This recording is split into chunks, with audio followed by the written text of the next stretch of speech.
And we are live. Hello, everyone. This is My Two Cents. Welcome back. We've had a week off, but we are back to discuss all the craziness that is going on in the world, specifically ever since this whole COVID-19 debacle kicked off. I'm joined by Filthy Heretic. Esoteric the Free said he'll probably be here eventually. But as always, let's start off with the good stuff. The U.S. national debt is currently sitting at 26,590,527,000,000. And as always, once you get down to the hundreds of thousands, it's rising so fast I can't even, I'm not even going to try. But growing slower than it was for some of those initial weeks, but it's almost 100 billion more than the last time we had a stream. The Fed's balance sheet is still sitting roughly around 7 trillion, but it's interesting to note that multiple sources this week, to include Axios, which is the article I'm looking at, are now projecting that the Fed's balance sheet will have to reach about 20 trillion in order for the Fed to live up to the promise it issued earlier this week that it will continue to be prepared to take whatever drastic measures are necessary to avoid the economy from collapsing. And since the Fed still says it is resisting negative interest rates in order to live up to its promises, multiple economic analysts are saying it's going to have to rise to about 20 trillion here before the end of the year. So that will be a pretty drastic leap of purchases by the Fed, which will, of course, create more and more money, which brings us to the first thing I want to talk about this evening. As the U.S. dollar is weakening and weakening, we all know that the purchasing power is going to get picked up somewhere. And that brings us to the issue of gold, silver, other precious metals, and cryptocurrencies, all of which are doing remarkably well this week. The spot price for gold is floating just under $2,000. The spot price of silver, just about $25. Bitcoin, almost $12,000. Ethereum, $400. Bottom line, a lot of people are investing in precious metals and cryptos as they're figuring out that the U.S. dollar isn't becoming increasingly worthless. And Albedo has already pointed out in the comments that the power of crypto has doubled since the last time we met. That is correct. This is not hardly surprising because the dollar value index is at 92, which if you want to wear like 100 basically means the dollar is maintaining its value. 92 means it's lost, unless my math is way wrong, because it probably could be. It's going to have lost 8% of its value. That doesn't mean that everything you're going to be buying at the grocery store is 8% more expensive yet. But suffice to say, if you had invested in crypto and or precious metals, I recommend getting both. You will have made an absolute killing in just the last few weeks. It's been absolutely phenomenal, and I know that my own personal savings have just skyrocketed. As have mine. Before we were getting started here, I was mentioning to Filthy, I first really got serious about investing in precious metals probably around 2013, 2014 timeframe, and at that time, I was buying ounces of gold for between $1,100 and $1,200. So that's about an $800 gain on each of those ounces. And plenty of people around the world with large precious metal and crypto assets have seen their net worth rise substantially. And it really goes to show that initially when this whole thing kicked off, of course, you have the Keynesians like Paul Krugman who try to come out and say, which we talked about on a previous stream, they try to say that the fact that consumer prices aren't rising is proof that the government can, in fact, print money without hyperinflation taking place. But if you understand the basic laws of supply and demand, it is impossible for the government, by printing more money, you, by laws of supply and demand, inevitably make the dollar less valuable. True, sometimes this takes time to take effect. If you can get that money to move into the right places, you can stave off the effect from taking place. But sooner or later, it takes place. And more importantly, the more you do it and the faster you do it, the more people start to catch on, which, since the price of gold especially, but of other precious metals and cryptos, has risen so rapidly this fast, it is evidence that more and more investors, particularly starting with the savvy ones, but moving to the less savvy ones as they watch what the savvy ones are doing, are starting to figure out, hey, wait a minute, the Fed's been printing money like mad ever since this crisis popped off. The money supply has increased by at least $4 trillion since March. This can't continue without drastic loss of wealth to people who try to hang on to their cash. And we talked about on the last stream, I think it was specifically, that consumer prices aren't rising drastically, stock prices are going up, which evidences that all the money that's being created is essentially being dumped into the stock market in order to create the illusion that companies are not going under, even though unemployment is indeed rising, production is not up, yet somehow the stock market is going up. So I think what really is obviously, as these warning signs keep building up and building up, the writing on the wall, as I called it in the thumbnail for this stream, what's really going to hit hard is people who are still investing in stocks and seeing the stock market go up are essentially banking on these stocks to reach a certain point of value, at which point they're going to sell them and then invest in that summer home they always wanted, or whatever it is they're planning on buying. They're watching their stocks go up, but as people who trade stocks typically do, you're not hanging on to those stocks for the sake of owning stocks. You want the dividends, or you eventually want to sell the stocks for gains. And the illusion is being maintained that these stocks are so valuable because the money being printed is going into the stock market. But once everybody sells at the same time, they finally try to cash in, the stocks are going to plummet. And that, I think, will be when that stock market plummet happens, when everyone tries to sell at the same time, then you're going to see. I mean, the news now is raving about gold is about to hit $2,000. When that happens, it's going to hit $8,000 in the course of a week. And I can imagine that, back to the topic of the stock market, you have a lot of government incentives for assets and wealth to be put into stocks. Now, there's nothing wrong with a stock market per se, but we can't pretend that what's going on in the stock market is representative of anything that would actually happen in a free market economy, or anything that vaguely resembles a free market economy. You have a lot of money and assets that are basically required to be there under legislative fiat. Maybe not required as in it's illegal to not put your money into a stock market, but it's a very effective and very profitable way of being able to make money and being able to store your money while having it protected from taxation. You have, for example, IRAs and 401ks, which receive special tax benefits they're basically exempt from income taxes. You have people who make a living off of trading in the United States stock markets. Let's not pretend that the United States stock market is the only stock market in the world, but it is one with a very favorable taxes. Compare capital gains taxes, which, if I recall correctly, are around like 12 to 15%, versus income tax, which, when you account for state and local taxes in addition to payroll and all other stuff, it's like 40% of your income. So 15% versus 40%. You have that alone would drive it, but seeing the stock market just continually skyrocketing in contrast to the relatively stagnant state of the actual white market economy, which is only exacerbated during the lockdowns, you have a lot of people who are figuring out, hey, wait a minute, I can put bread on the table by just doing day trading. And as a result, during the lockdown, there has been a skyrocketing trend in day trading. It's become so popular that even some kids in Gen Z have started doing it. It started to become a teenage pastime to start day trading on sites like Round Robin. And Robinhood and others.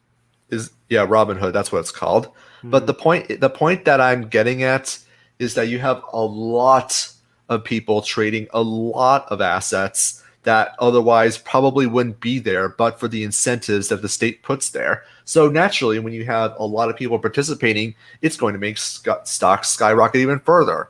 They're severely inflating a bubble here, and I'm just going to go ahead and say that this looks like a bubble to me. Now, how this is going to end up, I can only speculate at, but I really cannot imagine that this is going to linger on for very long. And this is primarily the driver. And I can imagine that there's also political considerations for keeping the stock market increased. Not only does it increase the value of the politicians' cronies and friends, as well as the politicians' own assets, which are, I'm almost certain, heavily involved in the stock markets. So naturally, they have a direct financial incentive to do so. But it also looks good for politicians' reelection campaigns. Look, the Dow Jones is at 25 quintillion. See how great the economy is? Meanwhile, you have not even a week ago 22.8 not 28 2.8 million people facing eviction from their own apartments because they can't afford to pay rent. Mm-hmm. Now there's like some kind of program. I haven't really looked into the details all that much of trying to extend that so that they don't have to pay it off right away. However, keep in mind that maintaining a property is not free, and someone has to pay that at some point. If it's not the renters, it's going to be the landlords. And if the landlords can't, make ends meet, then the facilities, the utilities, they fall behind. Maintenance starts to fall behind. Leaky roofs don't get patched. Bursting pipes don't get fixed. You get water damage. You get all this stuff that accumulates until either the landlord has to abandon the property one way or another, and it's just not safe for renting, either because the landlord can't afford to hold on to the property or simply because the property has deteriorated to the point where it's uninhabitable. So it goes without saying that they're just trying to kick the can down the road. Exactly. And it also goes to show when people like Bernie Sanders say we need to cancel rent payments, they don't. Well, I suspect Bernie probably understands this, although most of his followers don't. And that is that it is impossible to cancel the payments. All that means is make somebody else pay. You can pass, emergency measures where you say it is illegal to evict people because this is a national crisis. Well, like Filthy just pointed out, you can do that, but if renters don't have to pay, that effectively means that the landlords have to pick up the tab. Especially a lot of landlords don't actually own the properties they're renting. They have a mortgage on it. They still have to make their mortgage payment. They still have to maintain the property. And further, when you tell landlords they can't collect, even if their tenants don't pay, they can't collect, how many new landlords do you think are going to enter the market? You're going to see a housing shortage, just like amidst a problem of heavy unemployment. You see you're not having more housing being built, and you're not having more housing go on the market. So if you really think this isn't going to exacerbate the problem, and that's the whole thing with inflation, the government can create as much money as it wants. It can't make the resources people actually need appear out of thin air. They can print, but sooner or later, the actual supply constraints come to light.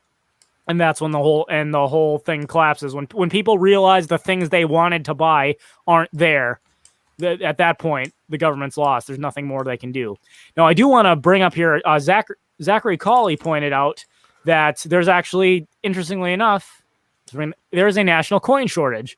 And I have been to a number of businesses over the past few days that actually have signs up in their windows saying there is a national coin shortage right now.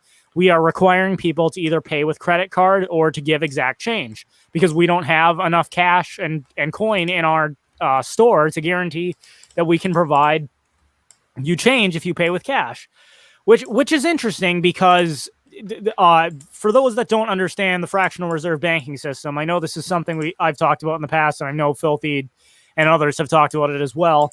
But at any given time, there is only, for all the money that is actually in existence, originating, of course, with the Federal Reserve, but multiplying exponentially through the fractional reserve banking system.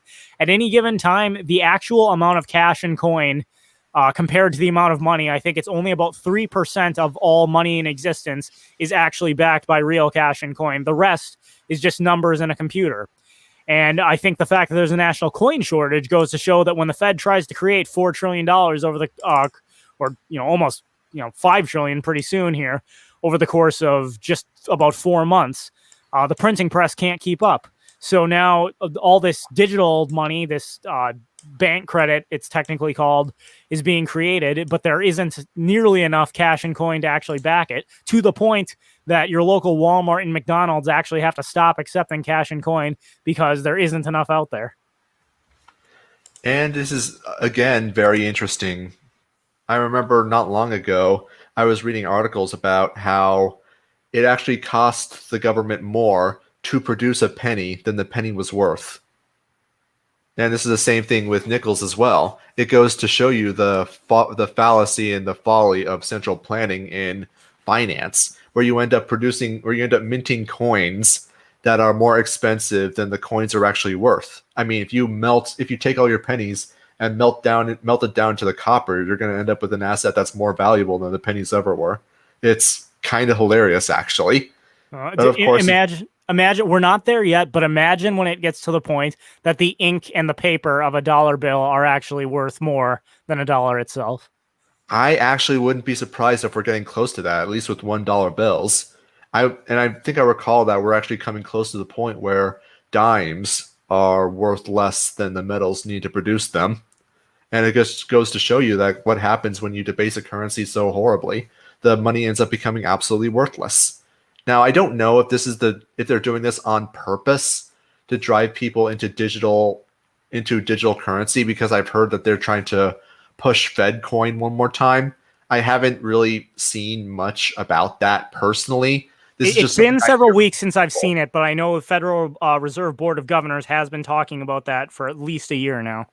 Yeah, this is something that they definitely want to do. And I'm pretty sure that what they're going to be doing to try to drive people into accepting Fed coin is not to actually start requiring people to use it, but simply like have a, I don't know, $3 or $4 trillion stimulus package for businesses, large, medium, and small, and also for individuals, like a bigger version of the previous payment protection program.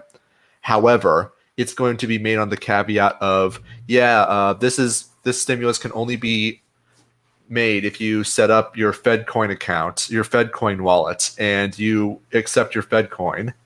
Now, of course, there's going to be a lot of shenanigans involving that, namely that people are going to create multiple wallets with multiple different identities to defraud the Federal Reserve and thus get multiple instances of the same stimulus package, because the government is retarded and can't really seem to figure out that people are clever enough to come up with these ideas.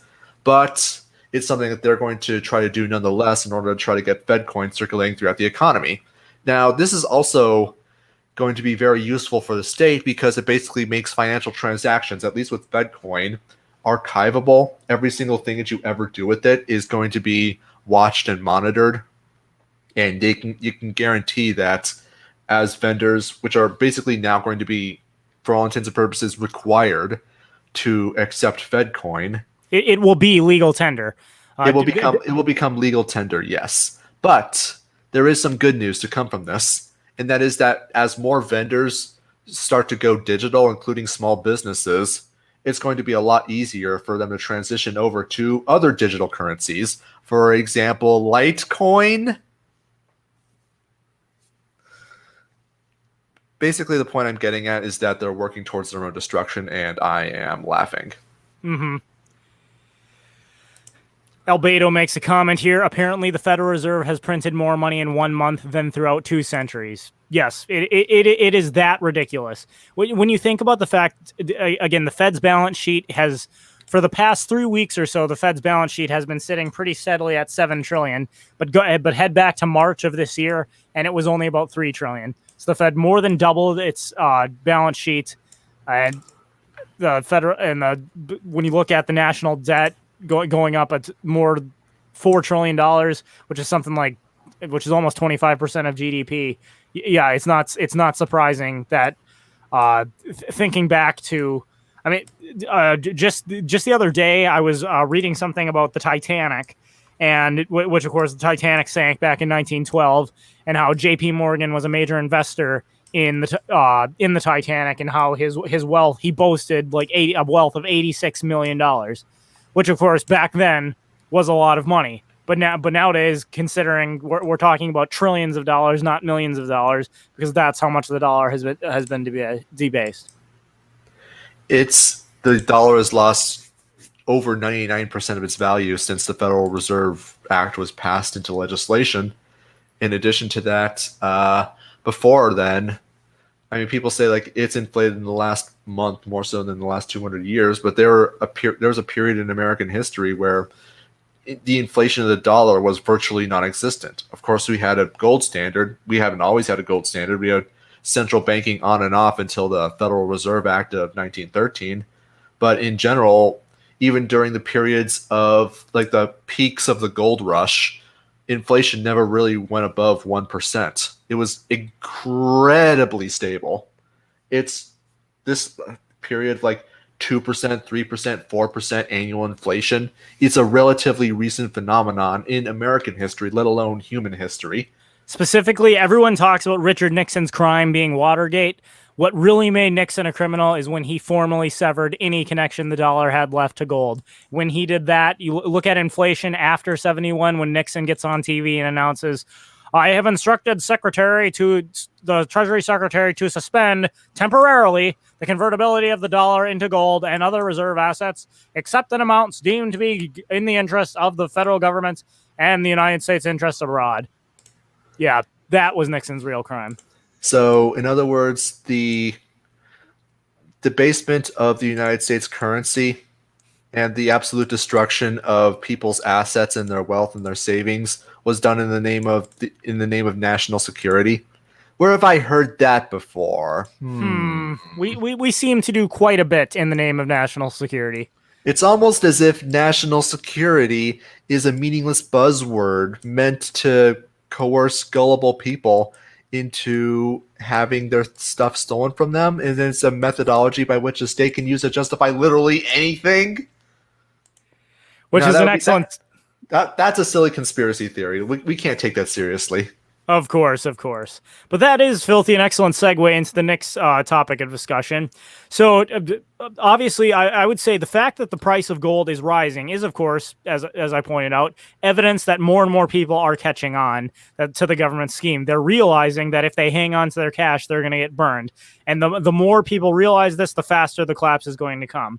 Well, the government knows at that point that the only thing it can do, the only way it's going to be able to hang on to its power is by force, which, interestingly enough, Attorney General William Barr has announced that the Justice Department intends to create a task force to counter, quote-unquote, anti-government extremists. Now, among them, you have actual terrorist groups like Antifa, but also anyone who supports the, quote-unquote, Boogaloo movement. And, of course, we've seen throughout the United States in cities like Portland and such, federal law enforcement officers are taking a much heavier role in conducting law enforcement. President Trump announcing that if these cities refuse to take law and order seriously, then he himself will step in and create law and order, because the American people need to be protected from these dangerous anti-government extremists. And interestingly enough, conservatives who have always told us how pro-limited government and how in favor of states' rights and local governance are, these are all the values of the American Republic, are suddenly very strongly in favor of a strong military-grade federal police force stepping in and taking over control for all these cities. I'm pretty sure that was the whole point of this thing to begin with. I mean, I believe there are multiple objectives to this, but one of them was like the federalization of legislation enforcement. And of course, this has kind of backfired because you have a whole lot of people, like the extent to which the federal legislation enforcers kidnap people just randomly. They don't even go after protesters. They just get like whoever they can. It's obviously a scare tactic, but it reeks of the kind of authoritarianism black bagging that you would see in some kind of movie dramatizing the Soviet Union, East Germany, or some other authoritarian regime, where suddenly some character, or usually even the main character, is just standing gawking at something horrible, and then just all of a sudden they get a bag thrown on their face and two goons just drag them into an unmarked vehicle and drive away. That's literally what they're doing. And of course, the optics of federal legislation enforcers doing this is, well, it's absolutely terrible. But what's even funnier is that you have basically the entirety of the nationalist crowd, including the alt-rights, the Hoppians, the conservatives, all of them saying like, no, the legislation enforcers should be doing more. They should be firing live ammo into protesters. I mean, I don't know if they're all saying that, but I do know I have actually heard several nationalists go out in admit that they should just start using live ammo. And I'm just thinking that that would be actually perfect for people who want the state to go away, people like me, because the optics of that would make it blatantly obvious to even normies that the state does not work in their interests, that it's fundamentally antagonistic to the health and well-being of the individual participants in that society, and it's going to completely undermine the state's primary justification for existing, that being safety and security. If the state itself is demonstrably, as shown on multiple videos, as shown on live TV, as shown on live streams, and shown this and that, to be an active antagonist to people's safety, as they can just gun people down the streets, then, well, the state will at best, be something to be tolerated rather than embraced. And at worst, it's going to basically become a call for genuine revolution, which does not work in my interests. I'm pretty sure it doesn't work in yours either, my 2 cents. And I know with reasonable confidence, it doesn't work in the state's interest either. Mm-hmm. So suffice to say, like, they don't really care about Antifa's safety, about the people in the city's safety at all. But they have kind of a leash in the sense that they don't want to have to go too far. Otherwise, it's going to backfire among them tremendously. And I like what Zachary Colley just said here. This is the thing that conservatives always say, that, oh, we just need the right people in charge. They always say this. And I was actually watching Bucker Barrelson not long ago, and he had some congressman, I don't remember when, and it's like, well, you see, we just need to get the Republicans in the House. We just need to get the Republicans in the Senate. We need to get them in the presidency.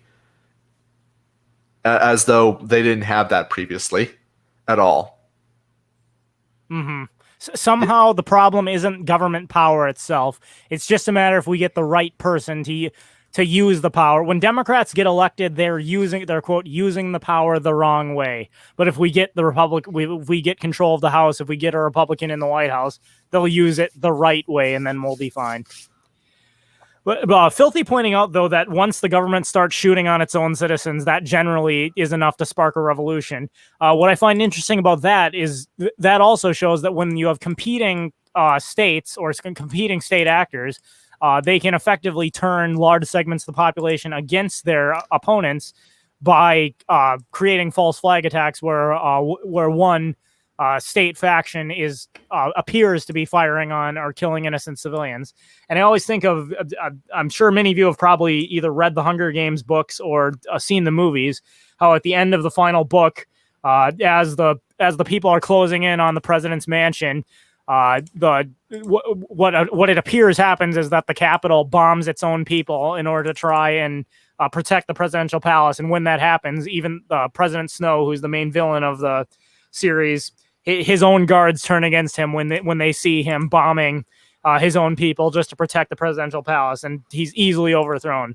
But then later, the main character, Katniss, is talking to President Snow, and he's laughing because he says he didn't bomb his own people. Rather, it was Coin, who's the so-called leader of the resistance, bombed the people, made it look like it was the Capitol doing it, and then in doing so, she geniusly turned the president's guards against him. And at that point, Katniss realizes that the leader of the resistance government is just as evil as this guy, and she ends up killing him, which I thought was actually a pretty profound message for those books. But it goes to show that even when the Justice Department is talking about how some of these protesters are attacking federal courthouses, they're throwing explosives into federal courthouses, I think that's probably true. But it raises another question. The people who are actually using explosives against federal courthouses, who under whose orders exactly are they operating? Are these just random people who are deciding to use explosives, or are they carefully planted state actors who are creating a justification for the state to increase its force? I mean, I'm not going to lie. I don't really see a problem with bombing federal courthouses, ethically. Now, with this in mind, there is one other thing that I was talking to my 2 cents about before the stream started, as we were discussing topics, and that is a question that I also hear conservatives bring up, and that is a question of, where is Attorney General Barr? The the question comes in reference to, I don't know how familiar you guys are with the Mike Flynn controversy. General Michael Flynn, being a former national security advisor to President Donald Trump, there was a thing about him doing something illegal, and he was basically thrown in jail. Basically, where it started was in the quest to prove that the Trump campaign somehow colluded with the Russian government to illegally steal the election. An investigation was opened into Flynn. When it was determined that Flynn was not guilty of any crimes, the FBI essentially entrapped him and created a situation where they got him to lie, which he really didn't, but they spun it such that he lied to the FBI, even though he did not, in fact, collude with the Russians. He did lie to the FBI, and it's a crime to lie to the FBI. Yeah, and the whole thing is just an absolute crap show, and all of the whole conspiracy against him has been proven. Like we have notes, we have recordings, all that stuff to show that this was all a setup. And yeah, the only reason that this hasn't been completely resolved is because there's a federal judge who refuses to throw out the charges, even though, well, there's no there anymore, quite literally. But with this in mind, like, people are wondering, why the hell doesn't the Attorney General of the United States step in to stop this? Because in theory, he has the power to stop it. Now, personally, I don't care. I mean, I understand and am somewhat sympathetic to the extent to which even a high-ranking member of the presidential administration basically has life ruined for completely ridiculous reasons. I am somewhat sympathetic to that, even though they are a government agent. But I still don't see why this really matters so much. However, this seems to matter a lot to conservatives, and they're asking the question, where is Attorney General Barr? Well, there's a very simple answer to that. He's very busy going after anti-government or so-called anti-government extremists and cracking down on encryption.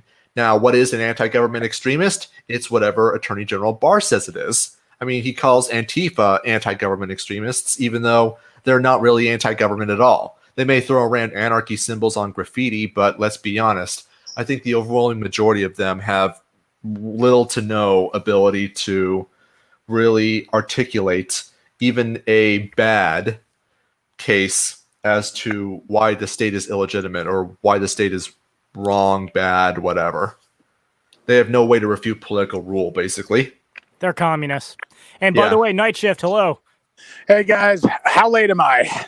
You are 30 minutes late. Oh, okay. I knew I was late. I just wondered. And to answer Zachary Cully's question, it is hot here in Cascadia. Thankfully, the sun is going down. And, oh, wow.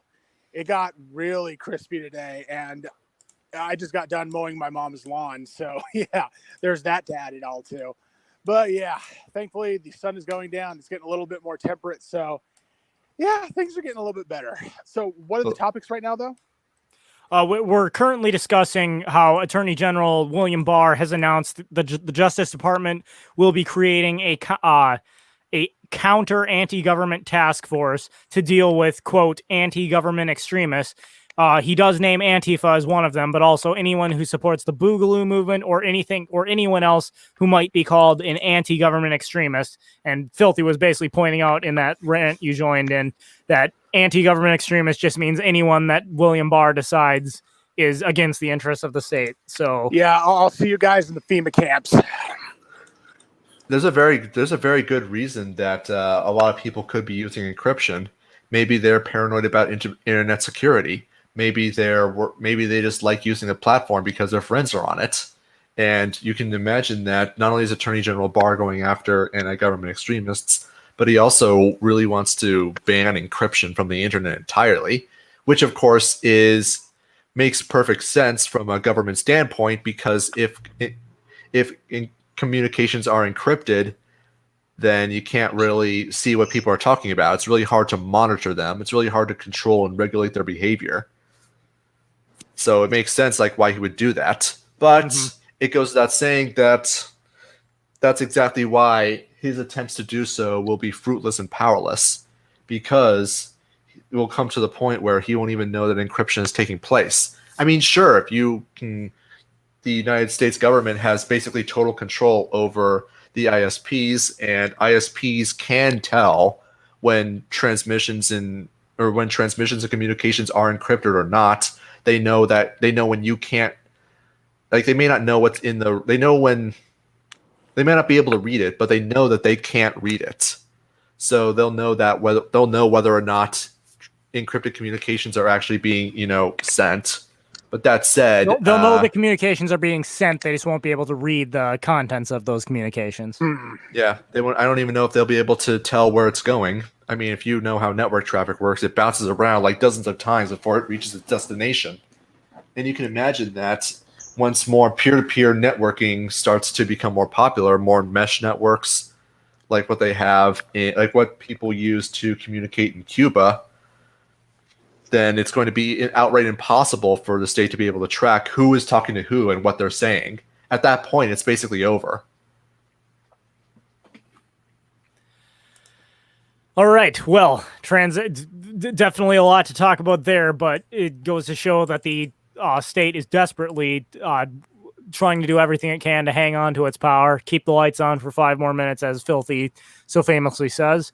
But let's go ahead and take a moment to talk about exactly what kind of COVID-19 narratives are being propagated nowadays. Dr. Anthony Fauci, who we've talked about on this stream before, but haven't mentioned in a while, is back in the news for a couple of reasons. One, for his absolutely botched answer to Congressman Jim Jordan about why trying to explain why he supports shutting down baseball but not supporting Black Lives Matter protests, but that's another story. First, Fauci famously told us early on in this crisis not to wear masks. That's just silly. Masks don't stop COVID-19. And in fact, they might actually spread it worse. Well, later on, he goes on to tell us, no, that's actually not the case. Everyone needs to wear a mask. And I mean, there should be a national mandate forcing people to wear masks. When asked why he didn't say this before, he said, well, the thing was, I wanted hospitals and other healthcare agencies not to run out of masks, and I was afraid that if the American people tried to wear them, we would run out. Okay, great. So you just admitted you lied to the American people. Well, now what does Dr. Fauci want? He wants you all to wear goggles because the masks are not good enough. You need to cover all possible entry points for the virus, which means that we now are possibly looking at states or that mandating not only that its people wear masks, but that they wear goggles or some other kind of eye protection when they go out. I mean, they're also trying to recommend those like welding face shields, which is going to be absolutely ridiculous. Well, unfortunately, I wish we could say that we were kidding you. However, this is something that he has actually recommended, and I figure it's not going to be a hard stretch and probably wouldn't take very long to find an example of Mr. Fauci, the charlatan Fauci, saying that we need to mandate these face shields as well, mandate goggles. Well, which, I soon mean, they're just going to have us wearing full body hazmat suits. Soon they're just going to have us That's where it's wearing going, yes. suits. Yeah. That's where it's going, yes. I mean, why don't we just become the Quarians from Mass Effect, where we have completely germ-free sterilized ships, and even while we're inside of these completely germ-free sterilized ships, we still wear full-body environmental suits. I'm just going to say for the record, I was quite a fan of Power Rangers as a child, and I imagine a society where everyone's tapping into the morphing grid and creating and getting themselves masks and armor. I remember that when I was a kid too. Yeah, that was I didn't watch Power Rangers, but I can see what that looks. I can imagine like what that looks like. It's pretty. Yeah, there's really not much more I can really say about that other than that Dr. Fauci, I'm just going to do with him that I've been doing for the last few months since February, and that is regarding him with utter contempt and completely disregarding everything he says insofar as I would otherwise comply with it. Mm-hmm. Suffice to say, you should listen to Dr. Fauci, but only so that you know to do the exact opposite of what he recommends. And you know, like I don't know about where you guys live, but where I live, I'm noticing more and more people are getting disillusioned. Like early on in this crisis, there were a lot of people staying home, wearing masks, doing, you know, like we better listen to what they're saying. But more so now, as I'm going about my business, I'm seeing people are walking around not wearing masks. They're walking right by the signs that say you must wear a mask, and businesses are just worn out. They're like, we're not going to enforce this. We need to do business. So, as with the purchasing of gold and silver and crypto, symbolizing the American people are starting to catch on to the government's bullshit with how much money it's creating. I think the more ridiculous Fauci's pronouncements get, the less people are actually going to follow them. Good. And I just wanted to say one thing. I live in Idaho, and when this was first going on, Idahoans were not going for this at all. They were not doing the mask thing. Now I can barely walk into a business or an establishment where people aren't doing masks, and I'm very disappointed in my own state. I'm very disappointed in my people. I mean, because something I was going to bring up is that I took a vacation to Oregon very recently, and that was going on there. And I literally just wanted to tell like all of these different different people in these businesses, you know, when they were like, why are you not wearing a mask? I literally wanted to say, because I come from Idaho and we're not a bunch of pussies up here or yeah. And the sad fact is people in my state are becoming more pussified. They're becoming more whipped, and they're starting to do as they're told a lot more. And I expected a lot more from my own people. And it just sucks to see that kind of brainwashing seeping in. And I'm really hoping that what you talked about, my 2 cents, happening where you live, where there's kind of disillusionment, I'm really hoping that kind of sets in here, because I was really proud of my own people here in Idaho, how we weren't, you know, submitting to the whole wear a mask, don't go outside thing. And now people are starting to give into it. It's a real disappointment for me. So I'm really hoping that sets in here too. Yeah, I've been seeing it where I live too. Like I think you guys know I live in Texas, and while I wouldn't consider Texas to be my people, because you can hear in my accent, I'm clearly not from Texas. Now that said, early on, it's like people would not wear masks. You would see the occasional mask from a boomer, but other than that, it was fairly uncommon. As long as you didn't go to Walmart, you're not likely to see one.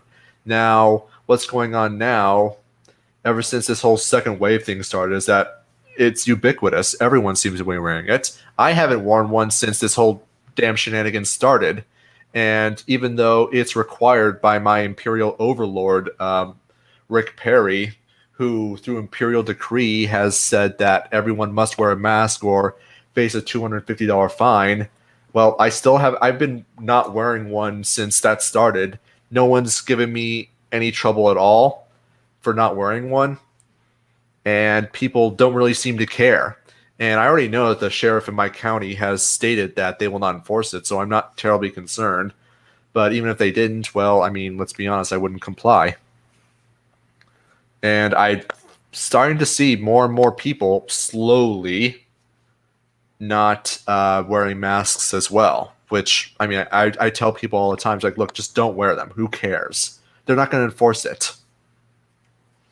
Honestly, the most hilarious thing I see about the one time I'm actually compelled to wear a mask is when you go into a bank or any other place where it would have otherwise been illegal to wear one.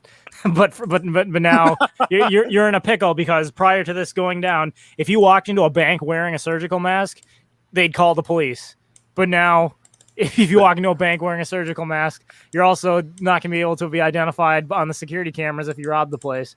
So the government's created itself a catch-22. They've created a whole bunch of catch-22s, and several of them are targeted at us. I mean, I think I told you before that your concealed carry license is invalid if you're wearing a face covering. Yes, because it's a felony to carry a concealed weapon and have your face covered. Mm-hmm. And just like I'm surprised more people aren't even at least consciously aware of that, because that is very, very duplicitous on the part of the state. Well, now is probably a pretty good time to Filthy's got queued up here a video that was released in the school district of Manatee County, Florida. A video was released that basically showed, I'm sure you've all heard this term, the new normal. COVID-19 has this global crisis has brought us to a state of new normal. We need to learn how to operate wearing face masks. We need to learn how to socially distance. We need to be prepared to do whatever is necessary to stop the spread of this virus and save our society. Well, Manatee County in Florida has shown what school is going, how they envision school going when classes start again here in just a few weeks. So I'm going to go ahead and have Filthy share his screen here. We're going to show this video here that shows apparently what the new normal looks like, especially for children going to government schools. Give me a minute here. I need to switch the sound around, and Yeah, nobody needs to talk. Yeah, everyone mute yourself because otherwise you'll play through my speakers.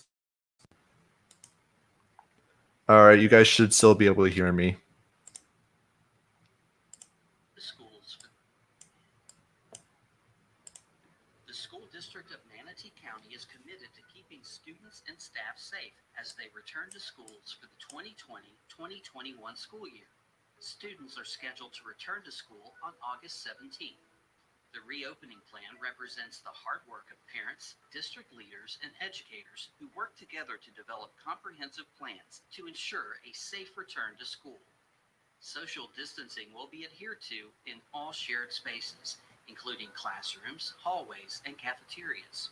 Every effort will be made to put as much distance between students as possible. Face masks or shield coverings are required to be worn inside all schools and district buildings. Coverings should follow dress code guidelines. Cloth masks will be provided to each student through their schools. Children will be randomly screened for signs of illness. Temperatures may be taken as they board the bus and enter school. Employees are required to have temperature checks daily upon arrival. All frequent touch points such as tabletops, doorknobs, and faucet handles, as well as desks and chairs, will be cleaned and sanitized daily. All schools will be deep cleaned on Wednesdays, and frequent hand washing will be part of the day. Meals will be prepackaged to limit exposure.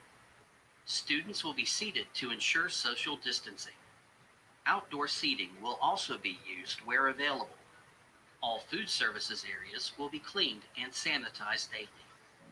For more information, we invite you to review the Return to School plan in the Reopening Schools 2020 section.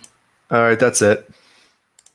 That's right, children. When you come back to school, yeah, you're going to be breathing 8 hours of straight carbon dioxide. All right, there we go. Sound's fixed now. Okay. Yeah,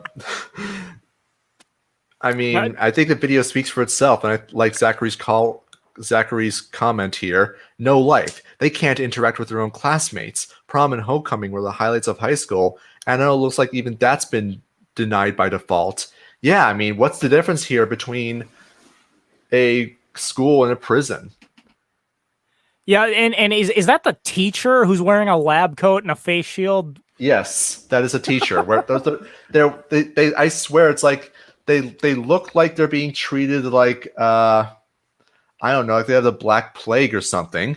And that's even before we can confirm that any of them are sick. This is the first pandemic in world history where it's the healthy that are being quarantined, and all of that is just absolutely hilariously unnecessary.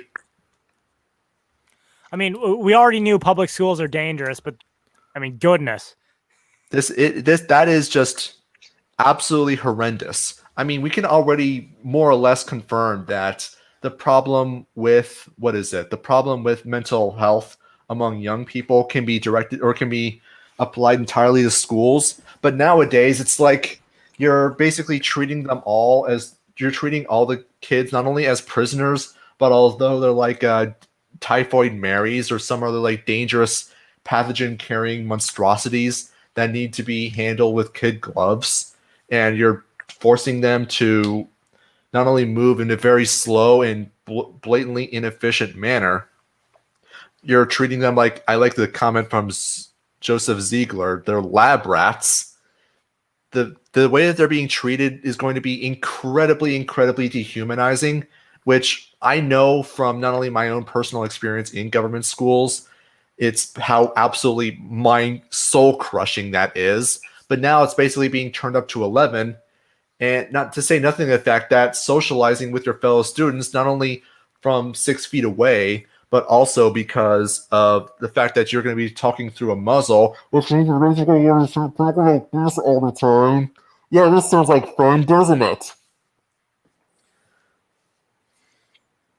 Yeah, like tell me if there's anything remotely redeeming about government schools at all. To say nothing of the fact that some of the more better highlights of the school day, for example, everyone loves it when there's some sort of school function where you get out of class for some, I don't know, speech or thing in an auditorium. But that's not going to happen. Gym class, gone. Art class, I'm pretty sure is already gone. So basically what you're ending up with is just like this dark, dreary, depressing, soul-crushing environment where everybody is utterly dehumanized, where they're prodded, they're experimented with, they're required to comply with arbitrary mandates. It's going to be absolutely freaking wretched. The idea that any parent at all would remotely tolerate this is absolutely absurd. And this isn't even counting the already soul-crushing and disastrous and dehumanizing nature of government schools prior to this whole coronavirus lockdown. This thing actually really pisses me off. And I absolutely hate it when I hear conservatives talking about, coronavirus isn't really that big of a problem. We just need to open up the schools. It's for the students' good. It's for the kids' good. I promise. No, it's not for their good. It's for your good. It's to make you, Mr. Conservative, feel better. It's to give you the moral high ground. If you knew anything about how government schools actually operated, then you would know better. But no, you don't. You have this lofty, pie-in-the-sky opinion only because you're like 30 or 40 years removed from your own public school experience, and you have no recollection of just how soul-crushing, mind-numbing, and disinteresting it is. Albedo's I've seen a couple comments referencing Star Wars, but I put Albedo's up there. Public schools are going to be the droid factories in Attack of the Clones. I disagree. They're not going to be the droid factories in Attack of the Clones, because that implies that they were not already the case. They already pretty much are the drone factories at this point. They've always been the droid factories. Mm-hmm. It's just that now it's even worse. It's just sort of like instead of crushing presses and lasers, it's going to just be barbed wire everywhere. You know, it's funny because now I'm thinking back to episode 2 there, when Obi-Wan's getting the tour of the clone facility, and the one alien's like talking about the clones being educated. He's like, they are completely obedient, taking any order without question. And yeah, is that not what government schools teach children? Pretty much. Total and complete allegiance to the state. That's the whole point. That was the whole point of government schools in the first place. I mean, what was the guy's name? The Prussian philosopher who came up with it, whose name escapes me for the moment.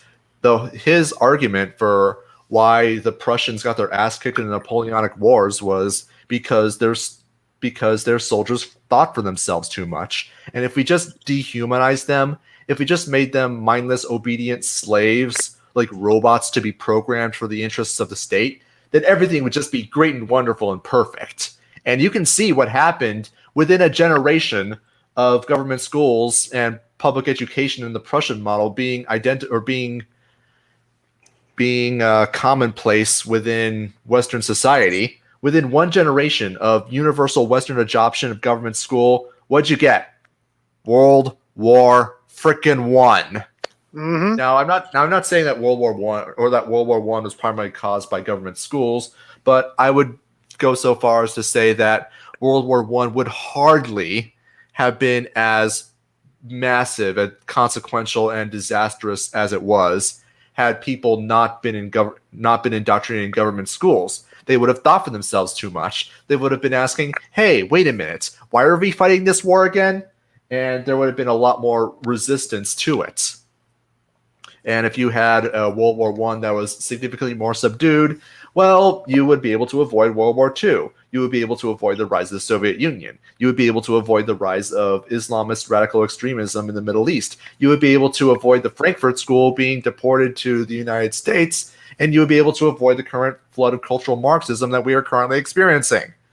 So it's suffice to say, you can blame a lot of what's happening today on government schools. For those who are interested, I recommend the book Crimes of the Educators by Samuel Blumenfeld. Samuel Blumenfeld and the other co-author's name escapes me at the moment. Give me a second. Samuel Blumenfeld and Alex Newman. They basically document how, and they include in their book an excerpt from the writings of John Dewey, whom many consider to be the father of the American public school system. And it is truly chilling that you read this guy's own writing, and he openly admits that the goal of the American public school system is to brainwash people into Marxism and complete and total loyalty to the state. Further, he says change must come slowly. If we are open about this from the start, people will resist. We've got to gradually implement this, and gradually implement it. They have.